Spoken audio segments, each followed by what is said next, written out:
नहीं, मैंने पहले तय किया था कि हम दोनों सीटों पे इंडिपेंडेंट चुनाव लड़ेंगे।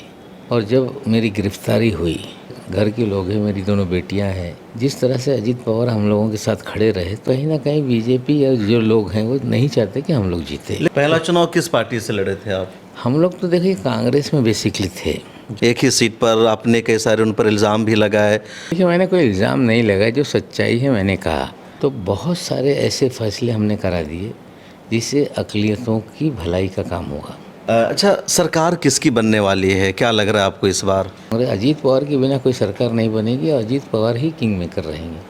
मिला टाइम्स की चुनावी यात्रा लगातार जारी है और इस वक्त मैं पहुंच गया हूं महाराष्ट्र की राजधानी मुंबई में और मेरे साथ मौजूद है महाराष्ट्र और देश के मशहूर सियासी रहनुमा जनाब नवाब मलिक साहब। 65 साल के हो चुके हैं, 5 मरतबा विधायक रह चुके हैं, 6 मरतबा मिनिस्टर रह चुके हैं और लगातार हर मुद्दों पर बोलते हैं। इस मरतबा भी चुनावी मैदान में उतर चुके हैं, नॉमिनेशन भी फाइल कर चुके हैं और इनके मुकाबले में जो इलेक्शन लड़ रहे हैं वो हैं अबू आसिम आज़मी। दो दिग्गज मुस्लिम सियासी रहनुमा इस वक्त एक साथ एक सीट से चुनावी मैदान में हैं। नवाब मलिक साहब, मिला टाइम्स में खुश आमदीद। शुक्रिया। आप काफ़ी दिनों से बीमार भी थे, जेल में भी गए, तो लोगों को ये लग रहा था कि इस मरतबा आप खुद चुनावी मैदान में नहीं उतरेंगे, आपकी बेटी चुनावी मैदान में सना मलिक आ चुकी है, तो फिर अचानक ऐसा क्या हुआ कि आपने फ़ैसला किया चुनाव लड़ने का? देखिए, ये बात सच है कि मैंने फैसला किया था कि मैं अब चुनाव नहीं लड़ूंगा और मेरी गैर हाजिरी में मेरी जो अपनी कॉन्स्टिट्यूंसी है, जिसका पूरा देखभाल, लोगों से संपर्क रखना, काम कराना, ये मेरी बेटी जो आर्किटेक्ट है, वकील है, 36 साल की है वो, तो वो देख रही थी पिछले 5 सालों से। तो हमने फैसला किया था कि इस बार वो चुनाव लड़े और हम लोग चुनाव नहीं लड़ेंगे। इस फैसले पे मैं पहुंच चुका था। लेकिन पिछले 4 महीने से लगातार शिवाजी नगर मानखुर के लोग मेरे घर आते रहे, दफ्तर पे आते रहे और उन लोगों ने एक जिद पकड़ी कि आप यहाँ से चुनाव लड़िए। मैंने कहा कि आपके पास 15 सालों से एक विधायक है, मैं तो आपके बगल की सीट से विधायक हूँ, तो आप क्यों मुझे यहाँ लड़ाना चाहते हैं? तो उनका एक ही कहना था कि हमारे हालात बद से बदतर होते जा रहे हैं। सबसे बड़ा वहाँ पे गुंडागर्दी का मामला है और जो फिल्मों में जिस तरह की राजनीति होती है उसी तरह की राजनीति है, इस तरह से लोग बोलने लगे। शिवाजी नगर मानखुर में। और जो ड्रग का मामला है वो सरेआम ड्रग वहाँ पे बिकती है और कहीं ना कहीं जो पॉलिटिकल लोग हैं उन्हीं के लोग ये सारी हरकतें कर रहे हैं या वो कारोबार में मुलव्विस हैं। हर 15 दिन में एक सड़क पे कत्ल हो जा रहा है। कोई भी लड़की घर से निकलती है तो सड़क छाप रोमियो जगह जगह छेड़खानी करते हैं। जब ये सारी चीज़ें सामने आने लगी और दीगर मसाइल तो है ही हैं, इंफ्रास्ट्रक्चर की कमी है, डंपिंग ग्राउंड है, एसएमएस कंपनी है, स्कूल ढंग से नहीं, कॉलेज नहीं, अस्पताल नहीं, तो ठीक है वो तो चीज़ें हैं। लेकिन ये सारी चीज़ों को लेकर जब वो लोग कहने लगे तो मैंने सब जो सोशल मीडिया पे चीज़ें अवेलेबल थी हमने देखा, तो कहीं ना कहीं ये लगा कि चीज़ें बद से बदतर हो गई हैं और कुछ इलाज करना पड़ेगा, तो चुनाव लड़ना पड़ेगा। तो लोगों ने ये भी कहा कि दूसरा अगर कोई लड़ेगा तो धमकाया जाएगा, वो डर के मारे चुनाव नहीं लड़ेगा। या इससे पहले का भी एक्सपीरियंस लोगों को रहा कि बीच चुनाव से लोग अपने घर बैठ गए। उसके कौन से वजूहत है वो लोग ही जानते होंगे, लेकिन आम फहम है कि डर के लोग चुनाव से भाग जाते हैं। तो जब लोगों ने जिद की कि आप लड़ो, तो हमने मन बनाया कि हम चुनाव लड़ेंगे। फिर पार्टी में आज जो तो आप आज़ाद उम्मीदवार के तौर पर लड़ने वाले थे, यही आपने पिछले दिनों कहा भी था। नहीं, मैंने पहले तय किया था कि हम दोनों सीटों पे इंडिपेंडेंट चुनाव लड़ेंगे। उसके बाद घर के लोगों ने ये कहा कि अजीत पवार बहुत दिनों से आपके साथ हैं और जब मेरी गिरफ्तारी हुई, जो भी चीज़ें चल रही थी उस वक्त, जो मेरे घर के लोग हैं, मेरी दोनों बेटियां हैं, जिस तरह से अजीत पवार हम लोगों के साथ खड़े रहे, तो घर वालों का कहना था कि अगर ऐसे हालात में आप उनका साथ छोड़ोगे तो उनके मन में एक बात आ जाएगी कि मुसलमान इस तरह से कितनी भी मदद करो वो कहीं ना कहीं अपना रंग दिखा देता है, तो ये गलत एक मैसेज जाएगा। हमें हर चीज़ जो भी हो उनके साथ रहना। तो हमने फैसला किया। फिर मैंने उन्हें बताया कि 2 सीटों पे मुझे लड़ना है, तो आपका क्या इरादा? तो बोले ठीक है, दोनों सीट पे आप लड़ें। लेकिन जब मेरे नाम की बात आई तो भारतीय जनता पार्टी और शिंदे तमाम लोग उसकी मुखालफत करने लगे। अब यहाँ तक हो गया मामला कि मेरी सीट पे भी शिंदे की जो सेना है उन्होंने उम्मीदवार अपना डाल दिया है। बेटी वाली सीट पे भी डाला है। बेटी वाली सीट पे जो बीजेपी की 2 दिग्गज नेता हैं उस विधानसभा क्षेत्र के, वो दोनों ही रिबेलियन करके उन्होंने पर्चा दाखिल किया है। तो कहीं ना कहीं बीजेपी या जो लोग हैं वो नहीं चाहते कि हम लोग जीते। लेकिन अजीत पवार साहब अलायंस का हिस्सा है एनडीए में या महायुति में, तो फिर ऐसा कैसे हो गया कि जिस सीट पर आपको टिकट मिला वहाँ से बीजेपी या शिंदे ने अपना उम्मीदवार उतार दिया? ऑन रिकॉर्ड तो है ही है, उसमें ये है नहीं। बीजेपी तो क्या अजीत पवार साहब ने फिर इसको इशू नहीं बनाया? नहीं, देखिए अभी जिस तरह से चीज़ें हो रही है, दबाव की राजनीति है हम लोगों को लेके, बीजेपी की बयानबाजी जो चल रही है या शिंदे का जो रवैया है भी देखते हैं कि चुनाव विड्रॉल तक क्या होता है। लेकिन 4 नवंबर तक उम्मीद है। मुझे नहीं लगता कि विड्रॉ होगा, वो लोग हमारे सामने रहेंगे। लेकिन फिर भी हम पूरी तरह से पुरुम्मीद हैं। लड़की के जहाँ तक विधानसभा का सवाल है, वहाँ पे जिस तरह से हम लोगों ने काम किया है, ये नहीं कि कोई मुस्लिम डोमिनेटेड सीट नहीं है। 28% मुस्लिम है और 72% गैर कौम के लोग वहाँ पर हैं। लेकिन फिर भी सभी कौमों का कहीं ना कहीं सपोर्ट बेस हमारा है हमेशा से। लोग, मैं जब भी ये तीसरी कॉन्स्टिट्यूंसी जहाँ मैं लड़ने जा रहा हूँ, तो आप विधानसभा बदल बदल कर लड़ते हैं? नहीं, बदल बदल के नहीं, जानबूझ के नहीं लड़ता। मैं पहले नेहरू नगर जहाँ मैं बैठा हूँ यहाँ से 3 बार विधायक रहा। जब डिलिमिटेशन हुई तो सीट ये रिज़र्व हो गई। तब आधी सीट जो रिज़र्व हुई तो दूसरी सीट पर मुझे भेजा गया, नई सीट पे। जो आज जहाँ मैं शिवाजी नगर से लड़ने की बात कर रहा हूँ, ये दोनों मिला के एक कॉन्स्टिट्यूंसी थी। तो टफ कॉन्स्टिट्यूंसी जिसमें माइनॉरिटी की संख्या मुसलमानों की कम थी, मुझे दिया गया कि ये नहीं जीत पाएगा। फिर भी लोगों ने जिता दिया मुझे। लोगों कितनी मरतबा चुनाव लड़े कुल आप? देखिए 3 बार तो नेहरू नगर से जीता, 2 बार अणुशक्ति नगर से जीता, 1 बार मैं अणुशक्ति नगर से 1000 वोटों से हार गया था जो 14 वाला चुनाव था। तो कुल मिला के 7 बार मैं विधानसभा के चुनाव लड़ा, 5 बार जीता और 2 बार हारा। जो पहली बार 1995 में हारा था, 96 में उपचुनाव में जीत गया। उस टेन्योर में तो उपचुनाव 1 साल के भीतर हुआ तो हम जीत गए। पहला चुनाव किस पार्टी से लड़े थे आप? हम लोग तो देखिए कांग्रेस में बेसिकली थे जी। और युवक कांग्रेस में काम करते समय जब मेनका गांधी अलग हुई संजय गांधी के इंतकाल के बाद, तो एक संजय विचार मंच पार्टी बनी थी, उसमें काम कर रहे थे। तो लोकसभा का नॉमिनेशन उन्होंने भरवा दिया तो बिल्कुल 2-2.5 हज़ार वोट मिले। फिर लगातार काम करते रहे, कांग्रेस में रहे। जब कांग्रेस से 1995 में हम टिकट मांग रहे थे तो उन्होंने देने से इनकार कर दिया। तो मुलायम सिंह जी, राज बब्बर जी से मुलाकात हुई, उन्होंने मुझे टिकट दिया 95 में। तो मैं 18,000 वोटों से हार गया नेहरू नगर से।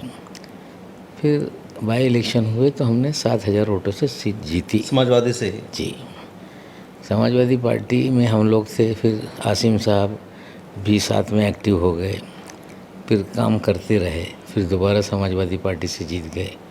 लेकिन जिस तरह से राजनीति होती रही तो कहीं ना कहीं नज़रियाती इख्तिलाफात होने की वजह से हमने पार्टी छोड़ दी। पवार साहब के साथ रहे। फिर 2004 में राष्ट्रवादी कांग्रेस पार्टी से जीते, 9 में जीते, 14 में हार गए। फिर 19 में जब पूरी मुखालिफ में लहर बह रही थी उस वक्त जीत गए। तो इतना एक्सपीरियंस तो हमें है ही है। आपने अबू आसिम आज़मी का तज़किरा किया, एक और मामला है। तो मतलब अबू आसिम आज़मी से आपकी पुरानी दोस्ती है या पुरानी एक तरह से आप दोनों सियासी हरीफ भी रहे हैं, तो इस मरतबा आप ख़ुद उनके मुकाबले में आ गए हैं, एक ही सीट पर आपने कई सारे उन पर इल्ज़ाम भी लगाए, तो क्या सच्चाई है? देखिए, मैंने कोई इल्ज़ाम नहीं लगाया, जो सच्चाई है मैंने कहा। सोशल मीडिया पे सारी चीज़ें अवेलेबल है।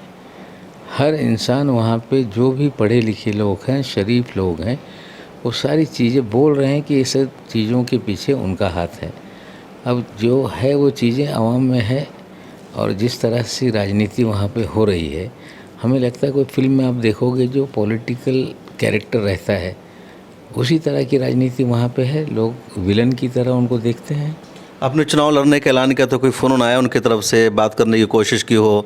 नहीं, बिल्कुल नहीं, कोई फ़ोन नहीं आया, बल्कि वो मुझे डराने के लिए मेरी कॉन्स्टिट्यूंसी में सभाएं लेने लगे। अच्छा। और जिस तरह की उन्होंने बयानबाजी की उससे लोगों में जिद भी पैदा हो गई, चिढ़ पैदा हो गई। लेकिन हमने कोई भी बयानबाजी या उनके खिलाफ व्यक्तिगत रूप से कुछ नहीं कहा। आपने अजीत पवार और शरद पवार का जिक्र क्या कहा जब आपको जेल हुई थी तो अजीत पवार ने मदद की और शरद पवार ने आपकी मदद नहीं की, जबकि शरद पवार के आप बेहद करीबी माने जाते रहे हैं, मुसलमानों में उनके सबसे करीबी आप यहाँ थे, राइट हैंड आपको कहा जाता था। समीर वानखेड़े और शाहरुख खान के बेटे का जो मामला था, रोज़ाना प्रेस कॉन्फ्रेंस करते थे, पूरे देश में आपको सुना जा रहा था। फिर अचानक आपको जेल हो जाती, तो क्या मामला था, किस तरह आपने पूरे इस मामले को हैंडल किया? नहीं, देखिए, मुझे जेल हुई, मुझे मनी लॉन्ड्रिंग के केस में गिरफ़्तार किया गया, फिर मेरे नाम को दाऊद इब्राहिम से जोड़ दिया गया। चीज़ें ठीक है, एलिगेशन लगाया गया है, हमें लगता है मामला तो सब जुडिस है, उस पर मुझे बोलने पर पाबंदी है। लेकिन मुझे पूरी उम्मीद है कि हम किसी के साथ कभी हमने कोई गलत लोगों के साथ रिश्ते नहीं रखे, कोई गलत काम नहीं किया। जो भी है सियासी मामला था, मामला कोर्ट में है। मुझे उम्मीद है कि हमने तो वो डाला हुआ है डिस्चार्ज एप्लीकेशन, लेकिन उस पर रिप्लाई अभी फाइल नहीं हो रही है।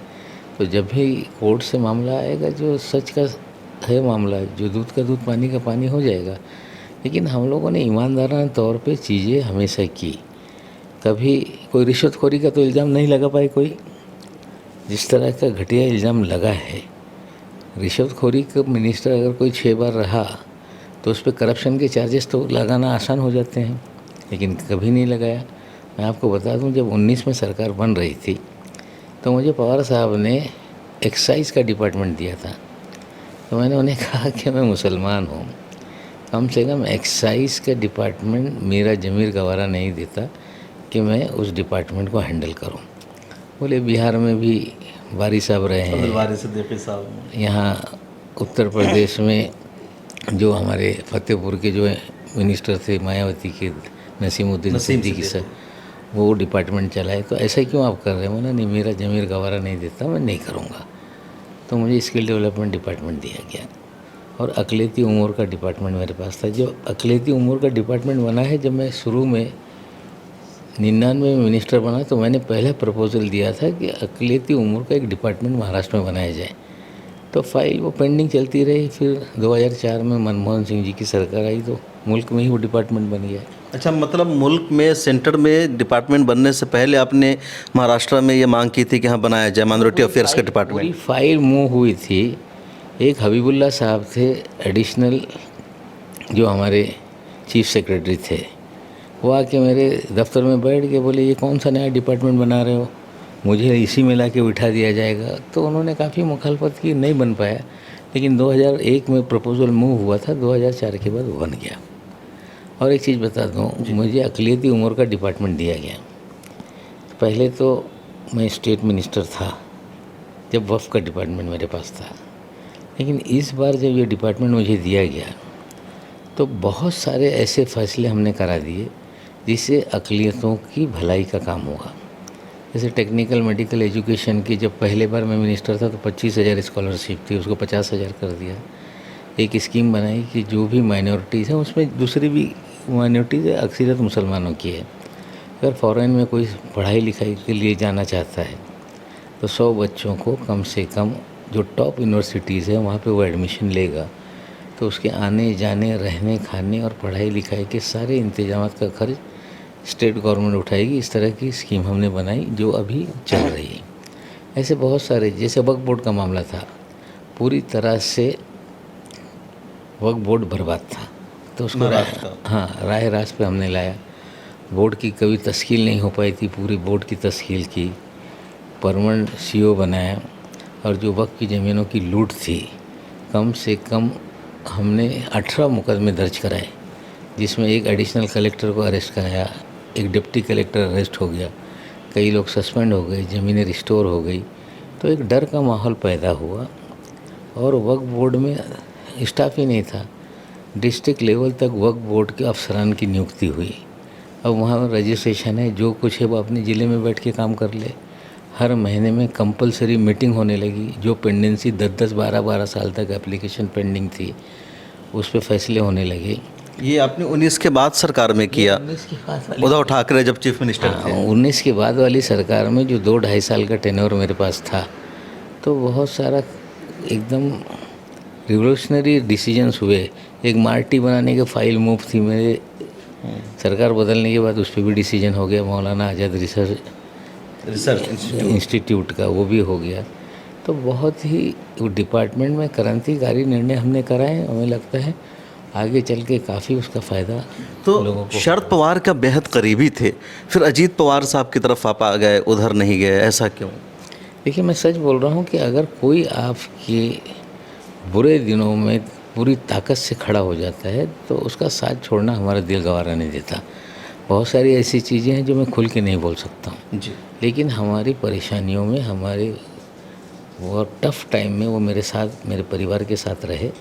तो मुझे लगता है कि उनके साथ खड़ा रहना ये मेरी मॉरल और एक रिस्पॉन्सिबिलिटी थी। और मुसलमानों में तो ये बात सच है कि एहसान का बदला एहसान होना चाहिए। अगर किसी ने हमारे साथ एहसान किया तो उसके साथ हमको खड़ा रहना ये हमारा फरीज़ा है। लेकिन अब कहा जा रहा है कि अजीत पवार एनडीए अलायंस का हिस्सा है, आप सेकुलर चेहरा रहे, आप भी उधर चले गए इलेक्शन लड़ने के लिए, चुनाव जीतने के लिए, आपने उसूलों से समझौता किया। बिल्कुल नहीं, बीजेपी अगर उसूलों से समझौता करते तो बीजेपी में चले जाते। आज भी भारतीय जनता पार्टी मेरी सबसे ज़्यादा मुखालफत क्यों कर रही है? और अजीत पवार ने भी कोई उसूलों से समझौता नहीं किया, पॉलिटिकल एडजस्टमेंट है ये। कोई भी नज़रियाती तौर पे अजीत पवार ने सेकुलर पॉलिटिक्स नहीं छोड़ी। इस 2-2.5 साल में जो भी मुसलमानों के इश्यूज़ आए, चाहे कहीं दंगा हो गया या कहीं कोई मामला हो गया, तो अजीत पवार वहाँ सबसे पहले पहुँचे। विशालगढ़ जैसा एक वाक़या हुआ, अजीत पवार ने वहाँ दौरा किया। और चीज़ें जब जब मुसलमानों के मामलात हुए या कोई गुस्ताखी रसूल कोई सामने आया तो उसके खिलाफ भी कार्रवाई को लेके वो आगे आए। मतलब किसी गुस्ताख रसूल का मामला सामने आया तो इस मामले में भी अजीत पवार ने सिफारिश की, कार्रवाई की? नहीं, बिल्कुल गिरफ्तारियां कई बार लोगों की जो अभी बीच में एक मामला दर्ज हुआ है महागिरिराज तो उनके ऊपर भी सारे एफआईआर दर्ज कराने के लिए बोल्ड स्टैंड उन्होंने लिया। तो हमें लगता है अजीत पवार को तो हम लोग पिछले 30 सालों से मैं जानता हूँ, वो एक सेकुलर आदमी है। और उन्होंने बार बार कहा कि मैं साहू फूले अम्बेडकर की जो विचारधारा है, हम सेकुलर विचारधारा के लोग हैं, उससे समझौता नहीं कर सकते। बार बार साफ कहा है। पॉलिटिकल एडजस्टमेंट है। नीतीश कुमार जी भी वहाँ पे इस तरह से चीज़ें करते रहे हैं, चंद्रबाबू नायडू भी उसी तरह से राजनीति करते रहे हैं, महबूबा मुफ्ती ने बीजेपी से हाथ लेकिन मिलाया था। मुसलमान इन चीज़ों को तो नहीं समझते हैं। मुसलमान बिहार में नीतीश को वोट नहीं करते, चंद्रबाबू नायडू। देखिए, चंद्रबाबू नायडू को मुसलमान वोट नहीं देता तो जीतते नहीं। तो कहीं ना कहीं चीज़ें लोग बहुत होशियारी से वोटिंग करते हैं। हमें लगता है कि महाराष्ट्र के अजीत पवार या चंद्रबाबू नायडू हैं, कुछ गलत होगा तो कम से कम उस पर लगाम लगाने का काम तो वो करेंगे। ऐसा है जी। अच्छा, सरकार किसकी बनने वाली है, क्या लग रहा है आपको इस बार? कोई भी सरकार बने, बिना राष्ट्रवादी कांग्रेस पार्टी की सरकार नहीं बन पाएगी। क्योंकि दोनों तरफ है ना ये। नहीं है, राष्ट्रवादी अजीत पवार की। अच्छा, असल नाम तो अभी नहीं के पास है। तो राष्ट्रवादी कांग्रेस अजीत पवार के बिना कोई सरकार नहीं बनेगी और अजीत पवार ही किंग मेकर रहेंगे। वैसे अजीत पवार और शरद पवार में ज़्यादा सेकुलर कौन है? मुझे लगता है दोनों सेकुलर हैं। उसके सेकुलरिज्म पे तो मैं सवाल नहीं खड़ा करता हूँ, लेकिन कुछ लोग हैं जो खुल के तुरंत कुछ नहीं होते, कुछ वक्त लगाते हैं, उसके प्रोन्स एंड कॉज, उसके रिएक्शन क्या आएंगे सोचते हैं, बाद में उस पर कुछ बयान देते हैं। अजीत पवार का बोलना है तो तुरंत बोल देते हैं, फ़ौरन बोलते हैं। अच्छा, एक और बड़ा ट्विटर पर आजकल हंगामा हो रहा है, लोग लिख रहे हैं कि शरद पवार साहब को ज़्यादा सीटें मिली अलायंस में, लेकिन उन्होंने 2 मुसलमानों को टिकट दिया, 1 को दिया। अजीत पवार ने 4 को दिया बीजेपी के साथ या एनडीए अलायंस का हिस्सा होते हुए। प्यार ने 5 सीटें दी हैं। 5 सीटें दी हैं। सना मलिक, नवाब मलिक, जीशान सिद्दीकी, नजीब मुल्ला और हसन मुशर्रफ, 5 सीटें। अच्छा, 5 सीटें हो गई। उधर जो असल है, जिनको मुसलमान सेकुलर मानते हैं, उन्होंने 1 या 2 को दिया है। अभी तक 1 ही का नाम तब तक आया है। इन 2 दिया है। 2 एक हो गए। आष्टी से महबूब को दिया है जो यूथ कांग्रेस और के, दूसरे सना के सामने और दिया है जो एक फहद नाम का फहद है जो नया नया पार्टी में है। सौरभ भास्कर के शौहर हैं वो। ठीक है, अब किसका शौहर है उससे मुझे लेना देना नहीं। हमें लगता है जो दोनों सीटें दी गई है कोई जीतने वाली नहीं। फहद की चर्चा है कि सौरभ भास्कर के शौहर है, बॉलीवुड एक्टर है, ऐसे वो। तो क्या हो गया, किसका कौन शौहर है सवाल ये नहीं। वो मुंबई में आए कब, उस शहर को क्या जानते हैं, इस अणुशक्ति नगर की हद उनको पता है क्या? कौन से बूथ कहाँ है ये पता है कि नहीं? वर्कर नहीं। ठीक है, मीडिया में बयानबाजी कर देने से मीडिया दिखा सकता है, मैं किसी का शौहर हूँ इसलिए मेरी पब्लिसिटी हो सकती है। चुनावी राजनीति बहुत अलग होती है। हम अब ज़्यादा बड़ी बात नहीं करते, लेकिन बहुत लंबी मार्जिन से हारेंगे वो लोग। बिल्कुल। तो हमारे साथ बातचीत कर रहे थे जनाब नवाब मलिक साहब, जिनका साफ कहना है कि महाराष्ट्र में जिसकी भी सरकार बने